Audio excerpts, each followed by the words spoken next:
We've got some breaking inflation data out this morning as CPI for the month of January has just dropped. It came in at 0.3% month over month. That year over year number coming in a little bit hotter than expected. That came in at 3.1% versus the 2.9% that was anticipated here. Looking a little bit further into the report here as well, CPI take out food and energy month over month. You actually saw that come in at 0.4% of an increase there. And then on the year over year figure, you saw that come in at 3.9%. So here we're taking a quick look at the futures to see where that reaction is kind of playing out right now.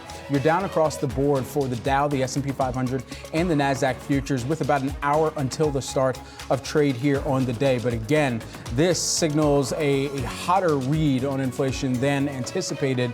A larger question of what this trickle through to the Fed conversation will look like as well. It's true because, we know that the Fed has been looking for this consistency in seeing inflation decline, especially when it comes to core PCE as well. And so it does give them a little bit more breathing room, though. A lot of concern about how much the Fed is doing at the moment. It is policy too tight at the moment, too restrictive.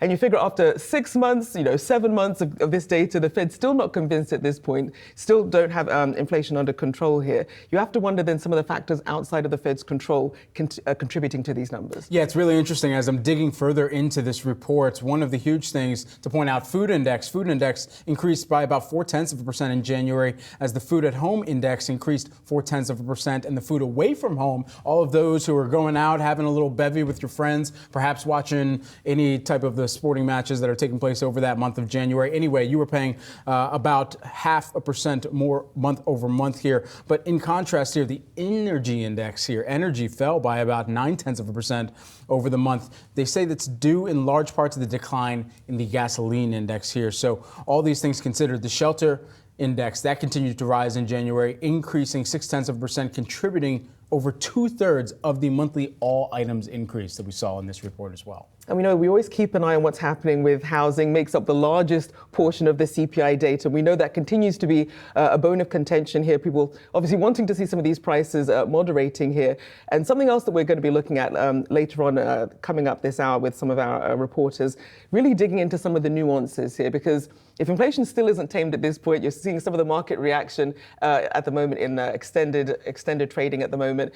It's clearly not getting what they wanted to hear. If the Fed has a little bit more room, and especially as we continue to look at wage pressure, saying that, look, the economy still has more room to run despite the Fed's holding policy right now. Yeah, I think back to one of the comments from BlackRock's Rick Reeder coming into this report and discussing inflation.